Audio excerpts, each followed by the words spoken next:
दाढ़ी वाले बाबा आए हैं इस वीडियो में आपको ज्ञान पेलने, और बहुत ही ज़बरदस्त ज्ञान है, क्योंकि टाइम ट्रेवल थिंकिंग और ट्रिज मेथड बहुत ज़्यादा यूज़ होती है। ट्रिज मेथड रशियन फ्रेमवर्क है जहाँ पर 40 प्रिंसिपल्स का पूरा जत्था है जो आपको इनोवेशन प्रॉब्लम सॉल्विंग में हेल्प करता है। गाइस गाइस एंड तक रुकना वीडियो में। और देखो, मेजॉरिटी टाइम होता ये है कि ये जो प्रिंसिपल या फ्रेमवर्क से रिलेटेड वीडियोस होती है इसको ज़्यादा लोग देखते नहीं है। पता है क्यों नहीं देखते? क्योंकि लोगों को बोर लगता है ये थिंकिंग मॉडल, ये बायसेस, ये सब जान के क्या हो जाएगा लाइफ में। But this is the thing, यही वो चीज़ें हैं जो एआई रिप्लेस नहीं कर सकता तुमसे। अबे यही तो वो चीज़ें हैं जो कि तुम्हें स्किल्ड बनाती है, और तुम यही नहीं सीखना चाह रहे। तुम्हें टूल्स सीखने हैं, तुम्हें तुम्हें एआई सीखना है, तुम्हें तुम्हें मशीन लर्निंग सीखनी है, तुम्हें सॉफ्टवेयर इंजीनियरिंग सीखनी है। ठीक है, वो तुम सीखो, कोई प्रॉब्लम नहीं है, स्किल तो होनी ही चाहिए। बट उस स्किल को अप्रोच कैसे करोगे, प्रॉब्लम को सॉल्व कैसे करोगे, कैसे भीड़ से अलग दिखोगे, वो कौन सी स्पेशलाइज्ड स्किल्स है जो कि तुम्हें डिफरेंट बनाएगी। वो कौन सी स्पेशलाइज्ड स्किल है? वो स्पेशलाइज्ड स्किल आती है आपकी प्रॉब्लम सॉल्विंग से, आपकी क्रिएटिव थिंकिंग से, आपकी क्रिएटिविटी से। आप कितना अच्छे से चीज़ों को स्ट्रीमलाइन कर पाते हो, आप सिस्टम्स को कितने अच्छे से डिसाइफर कर पाते हो, देख पाते हो कि अच्छा चीज़ें सिस्टम में काम कैसे कर रही है, हर एक चीज़ कैसे एक दूसरे से जुड़ी हुई है, आप कैसे देख पाते हो। भाई एक इंसान जिसने कभी छोटे लेवल पे कोई बग सॉल्व नहीं किया, छोटे लेवल पे चीज़ों को नहीं देखा, फर्स्ट प्रिंसिपल से नहीं देखा, वो कैसे बड़े सिस्टम में जाकर के बड़ी बड़ी प्रॉब्लम्स को सॉल्व करेगा? That's the problem. एक सॉफ्टवेयर इंजीनियर एक अच्छा कोडर बन सकता है, साथ में वो जो आज की तारीख में जो एक बोला जा रहा है ना कि भाई आप बस लिखो, प्रॉम्प्ट करो और फिर उसके थ्रू आपको कोड मिल जाएगा। भाई ये काम सॉफ्टवेयर इंजीनियर ही करने वाला है, समझना इस बात को। ये काम भी सॉफ्टवेयर इंजीनियर ही करने वाला है। कोई ऐसा शख्स नहीं, ऐसे शख्स को कोई जॉब नहीं देना चाहेगा जो सिर्फ जिसकी जिसकी नॉलेज ही नहीं है सॉफ्टवेयर्स में, समझ ही नहीं है। क्या बोलते हैं उन्हें, हैं? उन उन जनरल लोगों को सिर्फ चैट जीपीटी करना ही आता है। वो नहीं समझते ना इवेंट हैंडलिंग कैसे होती है, कैसे भाई किसी किसी स्पेसिफिक कोड को अगर उनको सामने रख दिया जाए, क्या वो खुद से उस छोटे से कोड को के बग को फिक्स कर सकते हैं? नहीं कर सकते। जिस बंदे को छोटा सा कोड नहीं समझ आता, वो क्या प्रॉम्प्ट कोडिंग ये सब करके, वाइब कोडिंग जिसको बोलते हैं, वो क्या बड़े बड़े सिस्टम बना सकता है? नहीं बना सकता ना। वैसे ही अगर एक डिज़ाइनर है, आपको फोटोशॉप, इलस्ट्रेटर ये सब आता होगा, एआई आज की तारीख में बस आप प्रॉम्प्टिंग कर रहे हो, ये कर रहे हो, आप उसके थ्रू पूरा का पूरा डिज़ाइन बना सकते हो। आप यूआई यूएक्स डिज़ाइन कर रहे हो, बहुत सारे अच्छे अच्छे टूल्स आ चुके हैं। आप रियली एआई, पता नहीं ड्रीमी एआई ना, पता नहीं कौन से एआई, बहुत सारे विजर्ड विजर्ड बहुत सारे आ गए हैं।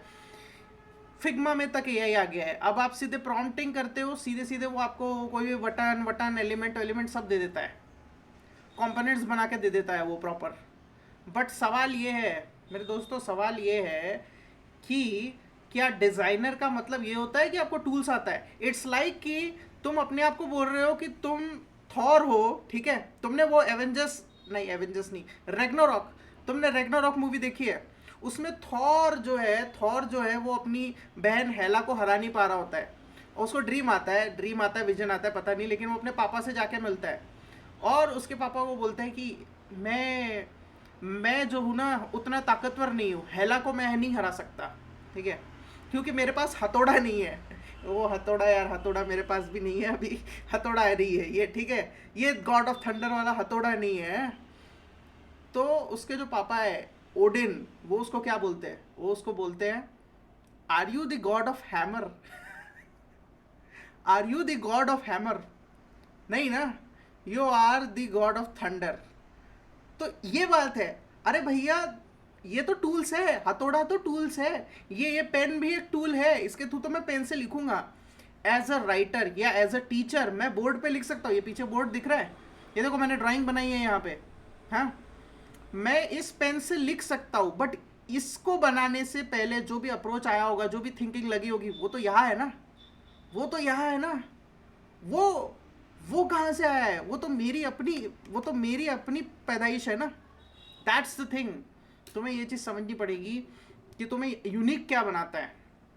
टाइम ट्रेवल थिंकिंग या ऐसी जो भी फ्रेमवर्क्स, जो भी मॉडल्स मैं ला रहा हूँ, बहुत कम लोग देखेंगे, मुझे पता है बहुत ही कम लोग देखेंगे, पर जितने लोग देखेंगे अगर समझ गए, अच्छे से समझ गए, तो उनको पता चल रहा होगा कि ओ माय गॉड यार, ये एक वेपन है, ये एक ज़बरदस्त वेपन है जिसको हम अपनी चीज़ों में कहीं भी लगा सकते हैं। आप एक डिज़ाइनर हो, आप एक 3D डिज़ाइनर हो, आप एक गेम डेवलपर हो, आप एक राइटर हो, आप कुछ नहीं भाई, आप एक गले में बैठने वाले शख्स भी क्यों ना हो, अगर आपने इन थिंकिंग मॉडल्स को अप्लाई करना शुरू किया, अपने आइडियाज़ पे इंप्लीमेंट करना शुरू किया, आइडिया जनरेशन की प्रॉब्लम हो रही है, आइडिया को कंफर्म करने की प्रॉब्लम हो रही है कि भाई आपको कंफर्मिटी हो रहा है, आपको समझ नहीं आ रहा है कि भाई आप पहले से सोच के चलो ये आइडिया बहुत बड़ा है, नहीं, आप इन थिंकिंग मॉडल्स को अप्लाई करो, इन थिंकिंग मॉडल्स पे काम करो, इनके थ्रू चीज़ें लिख के देखो, ट्राई करो, जो भी प्रैक्टिसेस मैं बताता हूँ वो ट्राई करो, and that's it. Chat GPT तो है ही, उसका यूज़ करो, हो ही नहीं सकता कि तुम्हें क्लैरिटी ना हो। तो चलो मेन वीडियो में पढ़ते हैं, मैंने आखिर 5 मिनट आपके ले लिए मेन टॉपिक पे जाने से पहले। चलो इसको छोटा करते हैं। ओके, स्टॉप रिकॉर्डिंग करने वाला था मैं, बढ़िया। चलो, ये है हमारी time travel thinking and trees. मैंने जानबूझ के थंबनेल भी ऐसा ही बनाया था ताकि आप थोड़ा रुके। आई डोंट नो कि कितने लोग रुकेंगे, बट ज़रूरी था आपको इस तरह से हुक करना। तो टाइम ट्रैवल थिंकिंग ये क्या है? टाइम ट्रैवल थिंकिंग क्या है? मतलब कि आप फ्यूचर में देख रहे हो, बहुत आगे में देख रहे हो, 10 साल आगे, 20 साल आगे, और फिर आप रिवर्स इंजीनियर कर रहे हो। ये आपके करियर में भी काम आ सकता है, आप डिज़ाइन कर रहे हो किसी चीज़ को, उसमें भी काम आ सकता है, आप किसी आइडिया को अप्रोच करना चाह रहे हो, किसी आइडिया पे अप्रोच करना चाह रहे हो, उस वक्त भी ये थिंकिंग मॉडल काम आता है। कैसे काम आता है? आप इन्विजन करते हो, envisioning the future to innovate. अरे भाई पेन आ जा, हाँ मेरा pen, classical pen. Envisioning the future to innovate today.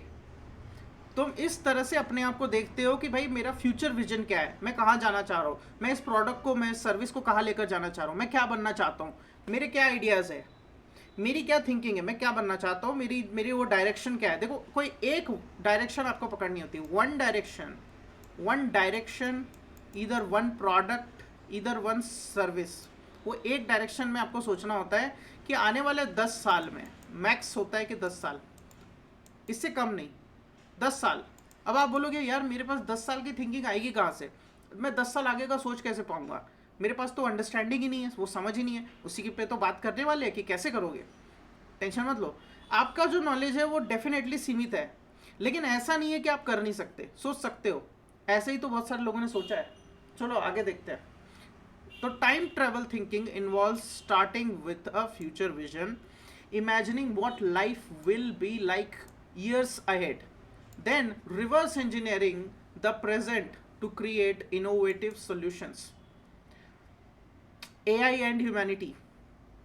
मान के चलो, अब आप यहाँ पे सोच रहे हो कि भाई आज से 10 साल बाद जब 2035 होगा, अभी 2025 चल रहा है, 2035, 2035 में ऐसी कौन सी चीज़ें होगी जो बहुत ज़्यादा एब्सेंट होगी और लोग उसको लेकर के क्रेव कर रहे होंगे, लोगों की बहुत खतरनाक नीड होगी। वो कौन सी चीज़ें होगी? वो होगा ट्रस्ट और एम्पैथी, इमोशन। भाई emotion, human touch, human connection. देखो, AI enhances human connection by addressing core needs like trust and empathy, जो कि एक बहुत बड़ा लाए है, बहुत बड़ा झूठ है। एक्चुअल में लोगों को तो जोड़ना ही है यार, लोगों को डीपर कनेक्शन चाहिए। देखो, अगर हर तरफ एआई से रिलेटेड जेनेरिक कंटेंट दिख रहा है तो आपको भी समझ में आ रहा है कि क्या प्रॉब्लम चल रही है।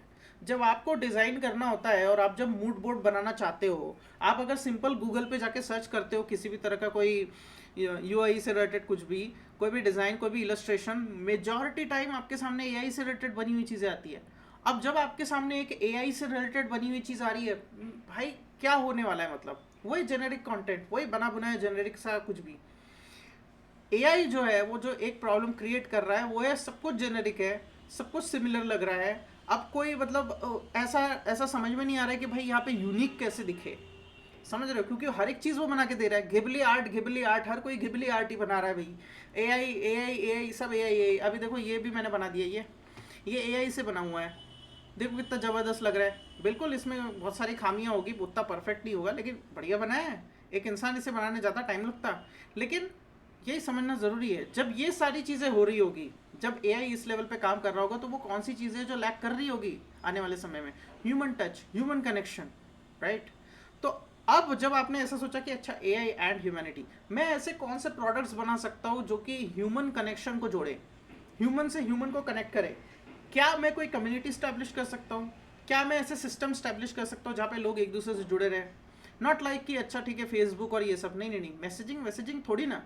अरे भैया मैसेजिंग करके इंसान पागल हो जाता है एक टाइम के बाद। जिस इंसान ने अगर 1 साल तक अच्छी खासी मैसेजिंग कर ली, वो बोलता है यार अब तो मैं नहीं करूँगा, अब तो मैं कॉल पे ही बात करूँगा, अब तो मैं आमने सामने बात करूँगा। ये होता है क्योंकि ह्यूमन कनेक्शन नहीं है। तो मैं वो ह्यूमन कनेक्शन कैसे दे सकता हूँ? क्या करूँ मैं? किस तरह का सिस्टम बनाऊँ मैं? क्या मैं प्रोफेशनल लोगों के लिए कर सकता हूँ? आप और ज़्यादा नीच डाउन जाते हो, बहुत ज़्यादा नीच में सोचते हो। आप जिस भी नीच से बिलोंग करते हो, आप डेवलपर हो तो आप उस नीच से जाते हो, आप डिज़ाइनर हो आप उस नीच से जाते हो, आप मार्केटर हो उस नीच से जाते हो। आप सोचते हो ऐसे कि यार मैं ऐसा क्या कर सकता हूँ कि ह्यूमन कनेक्शन बन सके, ट्रस्ट, एम्पैथी, वो फीलिंग्स जनरेट हो सके। क्योंकि humans does not act by logic. हम लॉजिक से नहीं चलते, हम ट्रूथ से नहीं चलते, हम सच्चाई जानने के लिए काम नहीं करते। किसी चीज़ की सच्चाई जानने के लिए कोई काम नहीं करता। बहुत रेयर पर्सनालिटीज़ होती है, 1% लोग होते हैं जो बहुत ज़्यादा क्यूरियस होते हैं, और यही वो 1% होते हैं जो कि दुनिया पे राज भी करते हैं। ज़्यादातर लोगों का इसमें कोई इंटरेस्ट नहीं होता, ज़्यादातर लोग इमोशनल होते हैं, they just work based on emotions. तो जब majority percentage of humanity is work on emotions, they go for feeling कि मैं क्या फील करने वाला हूँ एट द एंड, तो मैं ऐसी क्या प्रोडक्ट्स बना सकता हूँ, ऐसी क्या सर्विसेज बना सकता हूँ जो उन्हें ये सब दे। तो ये चीज़ें इस तरह से सोचना और फिर उस लेवल पर रिवर्स इंजीनियर करना। मैं आपको सिर्फ एनालॉजी दे रहा हूँ, सोचना आपको है, वो आपके दिमाग के खुरापात आपको जगानी है। एक्ट करो इस पे, आगे मैं प्रैक्टिसेस दूंगा लेकिन आप एक्ट करो इस पे कि कैसे होगा, क्या हो सकता है, क्या सोच सकता हूँ मैं। Remote work revolution, remote work guys, by 2035 remote work has become the default mode. Chances है एक, क्योंकि आपके दिमाग में क्वेश्चन बनेगा कि भाई ये क्या होने वाला है, आने वाले समय में किस तरह का काम हो सकता है। और मेजॉरिटी टाइम ये होने वाला है कि भाई लोग रिमोट वर्क सबसे ज़्यादा करेंगे और ज़्यादा ईजिली करेंगे। फ्लेक्सिबिलिटी होगी। अब आपको बहुत बड़ा ऑफिस की ज़रूरत नहीं है, आप एक छोटे से ऑफिस में ही पूरी की पूरी कंपनी को हैंडल कर सकते हो। आप एक बार गैदरिंग रखोगे, हफ्ते में एक बार, 2 हफ्ते में एक बार एक गैदरिंग रख लोगे, और सब आके साथ में मिलके ऐसे बातचीत कर लेंगे, ऐसे घुल मिल लेंगे, और उसके बाद सब अपने घर पे जाकर के डेवलपमेंट करेंगे, सब कुछ करेंगे। वर्क आवर हो सकता है अभी अभी यानी बहुत ज़्यादा हो इंडिया में तो ये बोला जाता है कि भैया 10 घंटे, 12 घंटे, 15 घंटे क्या काम करना चाहिए, ठीक है। जब जापान अपने आप को डेवलप कर रहा था और जब उस लेवल पे डेवलप कर रहा था कि तब उसके वर्क आवर उस लेवल पे थे। अब इंडिया आके बोल रहे हैं कि भैया नहीं, हमें भी वर्क आवर उतने बढ़ाने चाहिए। वर्क आवर नहीं बढ़ाने चाहिए, प्रोफिशिएंसी बढ़ानी चाहिए। खैर खैर, उधर नहीं जाते हैं। मेनली देखो, टाइम के साथ में ये होने वाला है कि प्रोफिशिएंसी प्रोफिशिएंसी पे ज़्यादा फोकस होने वाला है। मैं पूरा स्पेलिंग नहीं लिखूंगा, एफिशिएंसी पे ज़्यादा फोकस होने वाला है, राइट। ज़्यादा हम स्पेसिफिक होने वाले हैं, है ना, स्पेशलाइजेशन पे ज़्यादा फोकस होने वाला है। ऐसे लोगों को नहीं लिया जाएगा जो कि जर्नलिस्ट है, ऐसे लोगों को लिया जाएगा किसी भी कंपनी में जो कि स्पेशलाइज्ड होंगे किसी पर्टिकुलर स्किल में। क्योंकि एआई तो जनरल काम करके दे देगा, तो उनको स्पेशलिस्ट चाहिए, ठीक है। तो जब इस तरह का रिमोट वर्क होगा, 10 साल बाद सोचो, 10 साल बाद सोचो कि वो कौन सी नीड्स होगी इस रिमोट वर्क में। 10 साल बाद, 10 साल बाद सोचो कि मैं ऐसे कौन से प्रोडक्ट या आइडियाज या चीजें बना सकता हूँ जो ये रिमोट वर्क करने वाली कंपनीज के लिए बेहतर काम कर सकते हैं, जो ये रिमोट वर्क करने वाली कंपनीज के लिए एक रेवोल्यूशन लेकर आ सकते हैं, जो ये रिमोट वर्क करने वाली कंपनीज, ये बिजनेसेस के लिए कोई टूल्स होंगे, कुछ तो होगा जो इनके लिए एक्सेसिबिलिटी, प्रोफिशिएंसी, एफिशिएंसी, उन स्पेशलाइज्ड लोगों के लिए काम ज़्यादा आसान कर दे। मैं कौन सी चीज़ें बना सकता हूँ, ऐसे सोचना होता है, ठीक है। 10 साल आगे ह्यूमन हेल्थ टेक एवोल्यूशन। तो देखो, हेल्थ जो है ना, वो आगे चल के स्टैंडर्डाइज होने वाली है। स्टैंडर्डाइज मतलब क्या? देखो, हर कोई ना अपने आप में अपने हिसाब से सोचने वाला है। क्योंकि हमारे पास अब देखो, हेल्थ के भी अलग अलग पाथवेज है, हम बहुत सारी चीज़ें कर सकते हैं। पहले ऐसा नहीं होता था, एक देश में उसका एक सिस्टम होता था जिसको वो फॉलो करेंगे। अभी ऐसा है कि आप एलोपैथी, होम्योपैथी, नेचुरोपैथी, पता नहीं और कौन कौन सी पैथी है, आयुर्वेदा भी है, बहुत सारी पैथी हमारे पास है। है ना। और अलग अलग जगहों पे अलग अलग लेवल पे डेप्थ रिसर्चेस और ज़्यादा पता नहीं कितने सारे पेपर वर्क ये सब आ ही रहे लगातार। बट हर कोई अलग है, ये बात अब मेडिकल साइंस को समझ में आ रही है कि हर इंसान अलग है। तो हर इंसान के हिसाब से personalised medicine is going to become the norm. मतलब कि ये अब बिल्कुल एक नॉर्म बनने वाला है। With AI predicting illnesses before symptoms appear. मतलब कि सिम्टम्स आने से भी पहले, बहुत पहले ही हम इस बारे में सोचने लगेंगे आने वाले टाइम में कि भाई इस प्रॉब्लम को आने ही ना दे। Prevention is better than cure ना। तो अब हम उस लेवल पे सोच रहे होंगे, यानी आज से 10 साल बाद के इंसान इस लेवल पे सोच रहा होगा कि मेरे को यार आने वाले 20 साल बाद या 50 साल बाद ये बीमारी हो सकती है। वो कोई जेनेटिक बीमारी हो सकती है या फिर वो कोई स्पेसिफिक प्रॉब्लम हो सकती है। जैसे कि हमारी हेल्थ जैसे जैसे हम 30 की उम्र में जाते हैं, 40 की उम्र में जाते हैं, बॉडी में डिफरेंट डिफरेंट चेंजेस होते हैं। जॉइंट्स की प्रॉब्लम होने लगती है, आपके आपके टेस्टोस्टेरोन गिरने लगता है, आपका मसल लॉस होने लगता है, बहुत सारी प्रॉब्लम होती है। इन चीज़ों को हम कैसे प्रिवेंट करें? इनसे रिलेटेड होने वाली फिर प्रॉब्लम, वुमेन में बहुत सारी प्रॉब्लम होती है ना। तो कैसे अब 10 साल आगे आप सोचोगे, अगर आप हेल्थ इंडस्ट्री से हो, अब आप 10 साल आगे सोचोगे कि यार 10 साल आगे लोगों में ऐसी कौन सी प्रॉब्लम्स होगी, वो किस तरह से सोचते होंगे, उन लोगों का माइंडसेट क्या होगा, किस लेवल पे टेक्नोलॉजी एडवांस कर चुकी होगी और वो कहाँ सोच रहे होंगे, क्या डायरेक्शन देख रहे होंगे। जब वो इस लेवल पे सोच रहे होंगे तो मैं क्या सर्विसेज अभी इस टाइम पे 2025 में ऐसी कौन सी सर्विसेज या चीज़ें बनाना शुरू कर सकता हूँ जो कि एक पेड़ की तरह काम करेंगे। मतलब कि एक बीज मैं अभी बो रहा हूँ और ये बीज मैंने बोया और अब ये आगे चल के एक फल बनने वाला है। ऐसे ही सोचा जाता है, हर किसी ने ऐसे ही किया है। अमेजोन, वो आपका जियो, बहुत बढ़िया बेटा, बहुत बढ़िया। तो आपका अमेजोन, आपका जियो, ये सब ऐसे ही काम करते हैं, ऐसे ही ये चीज़ें काम करती हैं। आपको सोचना पड़ेगा, ज़्यादा डीप थिंकिंग रखनी पड़ेगी कि आखिर 10 साल बाद, 20 साल बाद के लोग कैसे सोच रहे होंगे। और फिर इन्हीं एनालॉजीज का, पहले तो मैंने सिंपली बोला, ऐसा नहीं होने वाला कि बाय डिफॉल्ट ऊपर से कहीं से आपके ऊपर आइडिया आएगा, कभी नहीं आता। आपको पहले स्पेशलाइज्ड होना पड़ता है, एक फील्ड चुननी पड़ती है स्पेशलाइज, उसके बारे में फिर सोचना पड़ता है कि यार मेरे फील्ड से रिलेटेड लोग क्या सोच रहे होंगे, मेरे कस्टमर 10 साल आगे क्या सोच रहे होंगे। That's the thing. आप फर्नीचर से रिलेटेड बिजनेस कर रहे हैं, फैशन से रिलेटेड बिजनेस कर रहे हैं, मेरे आने वाले कस्टमर 10 साल आगे का क्या ट्रेंड होगा, 10 साल आगे वो किस तरह की चीज़ें सोच रहे होंगे, जाना पड़ता है आपको। और फिर अगर आपके पास नॉलेज नहीं है तो आप फिर डिफरेंट डिफरेंट फील्ड्स में डिफरेंट डिफरेंट सॉल्यूशंस ढूंढते हो। मैंने आपको आइंस्टाइन की एनालॉजी थिंकिंग दी है और भी पता नहीं कितनी सारी थिंकिंग मॉडल्स दी है। अगर आप वो वीडियोस देखते हो तो आपको बहुत ही डीपर अंडरस्टैंडिंग होगी कि इस लेवल पे कैसे सोचा जाता है। खैर आगे बढ़ते हैं। Future transportation in 2035 autonomous vehicle dominate cities reshaping urban landscape with AI driven transport.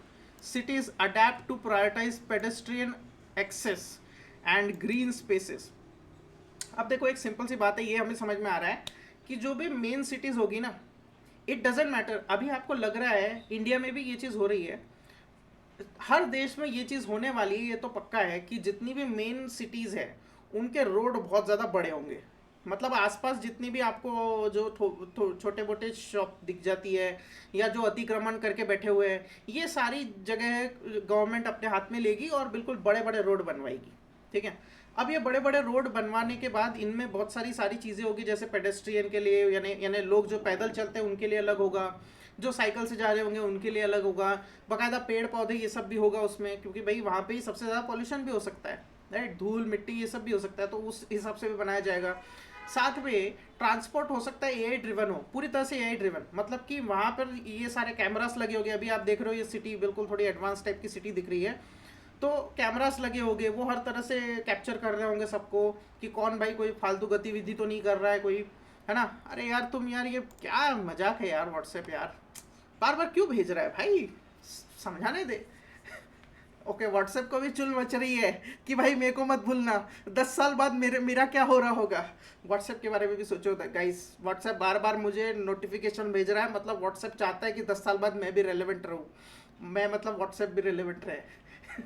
Okay तो आने वाले 10 साल बाद ट्रांसपोर्टेशन में क्या चेंजेस आ रहे होंगे। देखो मैं एक बहुत ही बेसिक बात बोल रहा हूँ, क्या आपको लगता है कि हेलीकॉप्टर जो है वो बिल्कुल नॉर्मल हो जाएंगे?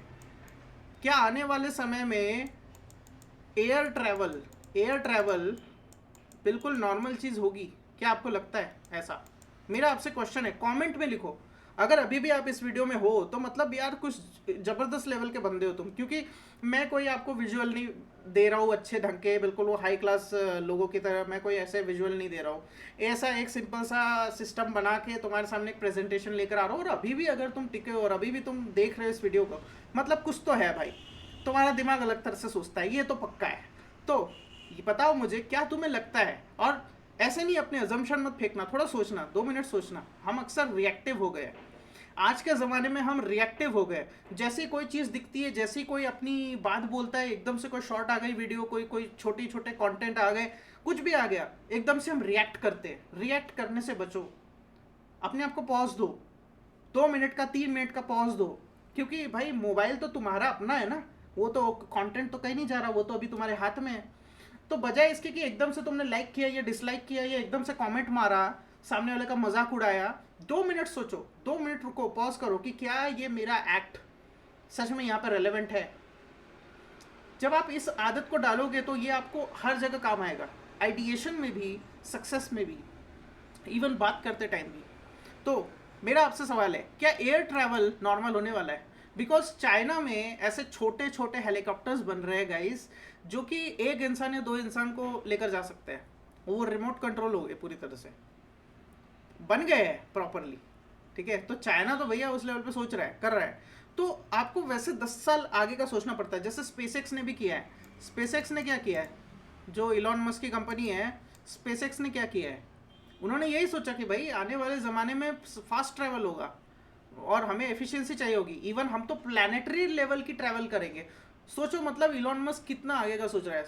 इलॉन मस्क सोच रहा है कि भाई हम तो प्लानिटरी लेवल का ट्रैवलिंग कर रहे होंगे, कि हम अर्थ से मार्स जा रहे होंगे, मार्स से अर्थ आ रहे होंगे।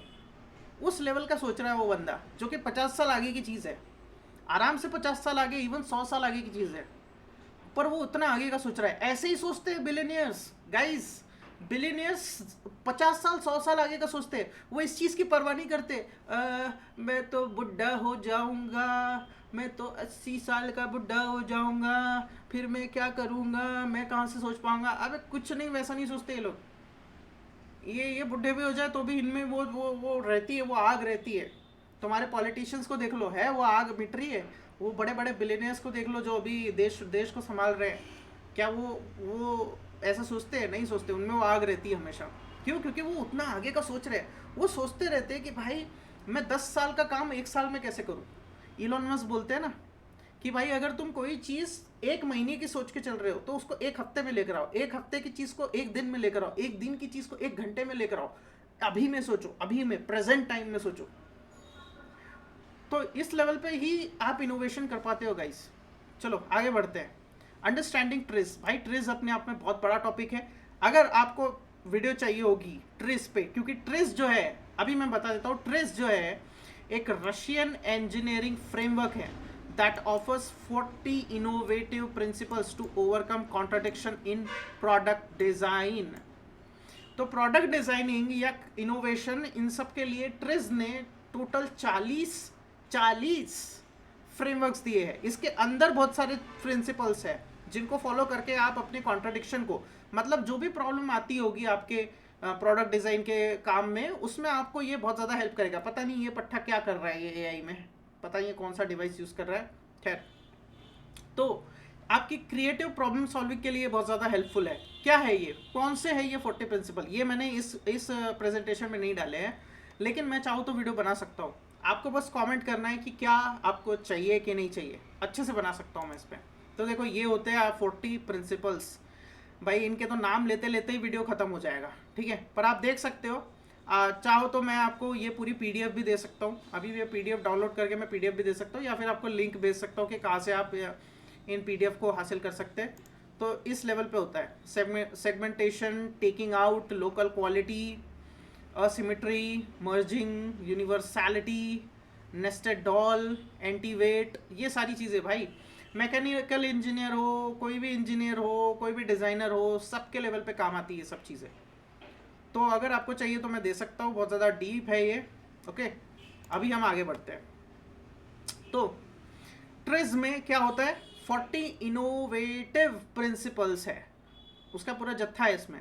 वेब डेवलपमेंट में कैसे ये अप्लाई होता है, देखो हर चीज़ को बैलेंस करना और हर चीज़ को आगे बढ़ाना और इनोवेट करते रहना टाइम के साथ में, क्योंकि वेब डेवलपमेंट में नई नई टेक्नोलॉजी आती रहती है। आपको और ज़्यादा फास्टर डिलीवरी करनी पड़ती है, आपको और ज़्यादा एफिशिएंट प्रोडक्ट बनाना पड़ता है ताकि आप उस मार्केट में डटे रहो।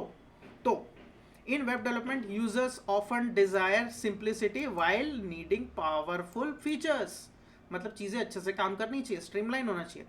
Bye utilising TRIZ principles designers can create interfaces that balance both, enhancing user experience significantly। मतलब कि अब आप ट्रिस मेथोडोलॉजी का यूज करके, ट्रिस आप खुद ही सर्च कर लेना गाइस, चैट जीपीटी में जाना, ट्रिस के 40 प्रिंसिपल्स क्या है वो आपको इजीली बता देगा। ठीक है, चैट जीपीटी है आज की तारीख में बहुत ही बढ़िया है, उससे पूछ लेना कि आखिर वो कौन से 40 प्रिंसिपल्स हैं।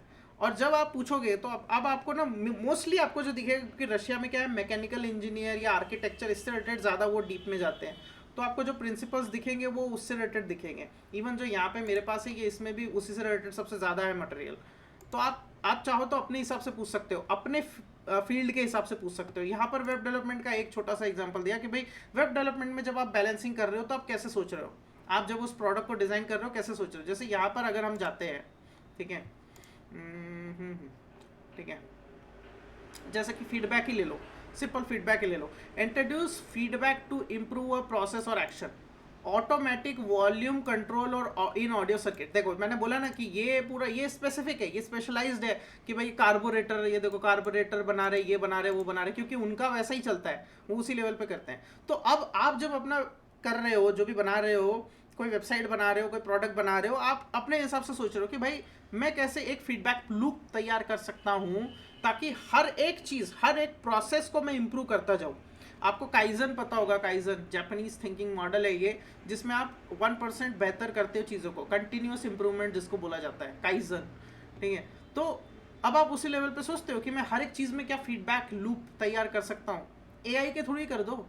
एआई के थ्रू आपने एक फॉरम और एक सिस्टम बना दिया जिसके थ्रू आप एक प्रोडक्ट बना रहे हो, और आपके जो भी जूनियर डेवलपर है और फिर लास्ट जो टेस्टर है और इवन जो उसके आगे का फिर आपके स्टेक होल्डर है या जो भी जिससे भी आप सर्विस ले रहे हो, उनके साथ में एक स्ट्रीमलाइन आपने प्रोसेस कर दी और बोला कि चलो हम अपना पहला प्रोटोटाइप बनाते।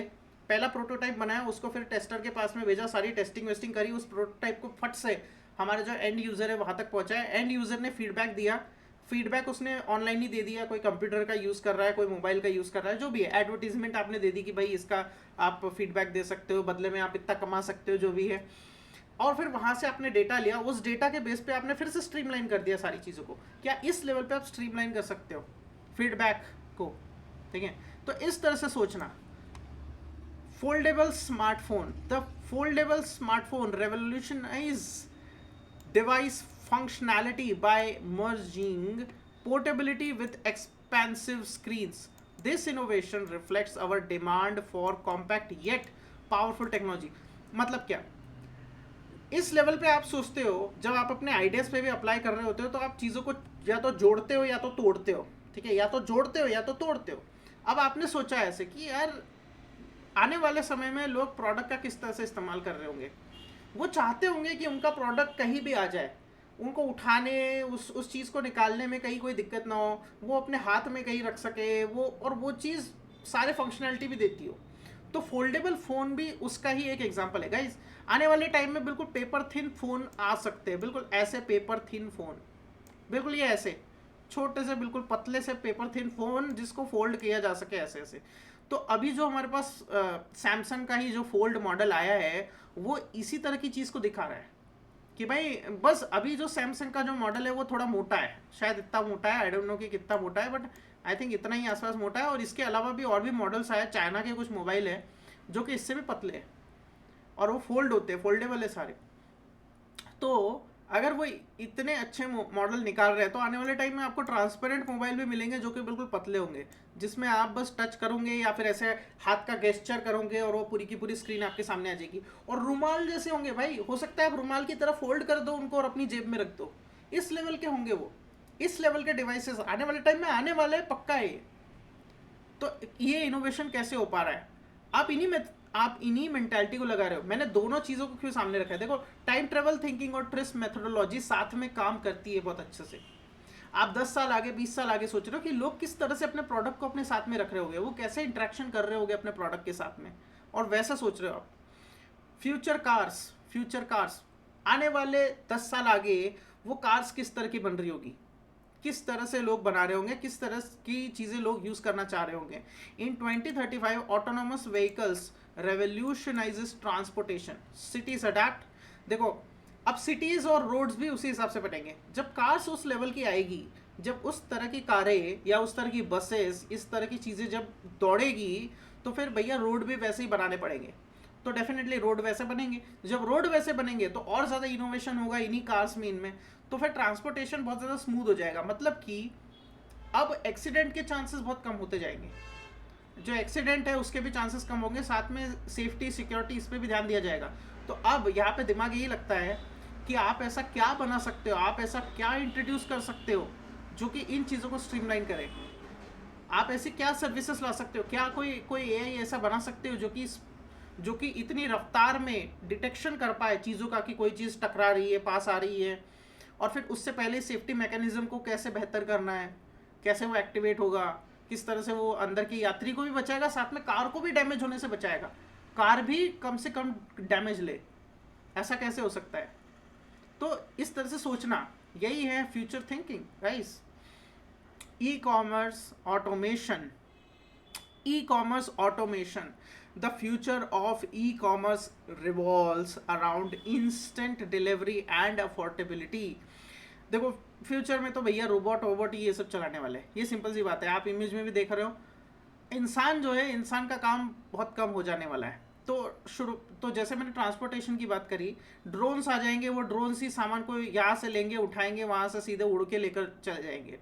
मतलब कि इन जगहों पे सिर्फ सामान आ रहा होगा, रोबोट्स होंगे जो मेजॉरिटी काम कर रहे होंगे, कुछ इंसान होंगे जो इन रोबोट्स को देख रहे होंगे, थोड़ी बहुत देख परख कर रहे होंगे, या फिर कैमरे लगे होंगे, वो कैमरे के थ्रू देख रहे होंगे। पर घूम फिर के ये सारी चीज़ें ऑटोमेट होने वाली। कौन सामान उठाते बैठेगा भाई?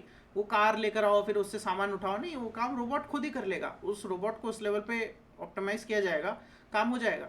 अब जब इस लेवल पे ऑटोमेशन होने वाला है इन ई कॉमर्स की फैक्ट्रीज में, इन ई कॉमर्स साइट्स के उन जगहों पे, लोकल स्टोरेज वाली जगहों पे, अब आपको थिंकिंग करना है कि भाई क्या यहाँ पे मैं कुछ कर सकता हूँ, क्या इन इंस्टेंट डिलीवरी से रिलेटेड चीज़ों में मैं कुछ ऐसा लेकर आ सकता हूँ जो इनकी हेल्प करे, जो इनकी मदद करे, कुछ ऐसा लेकर आ सकता हूँ।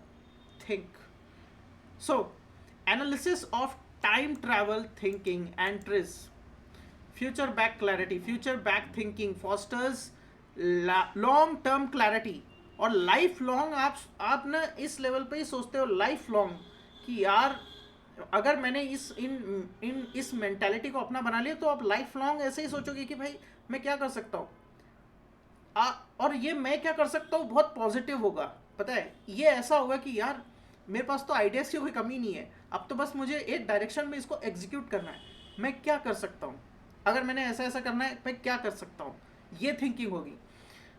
सो long term clarity guiding innovators to design for inevitabilities rather than fleeting trends, ensuring relevance and sustainability in their solutions। आप भी अपने आप को स्टेबल बनाना चाहते हैं, हर कोई स्टेबल बनाना चाहता है, फ्यूचर प्रूफ बनाना चाहता है, यही वो आइडियाज़ है गाइस।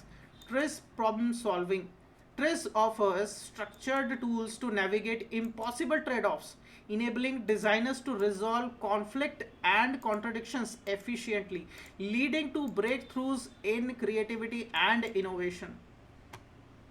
That's the thing. अभी मैं आगे और वीडियो बनाने वाला हूँ गाइस, लेकिन ट्रिस पे, अगर आपको ट्रिस के 40 प्रिंसिपल्स पे चाहिए तो फिर कमेंट करना, जरूर कमेंट करना।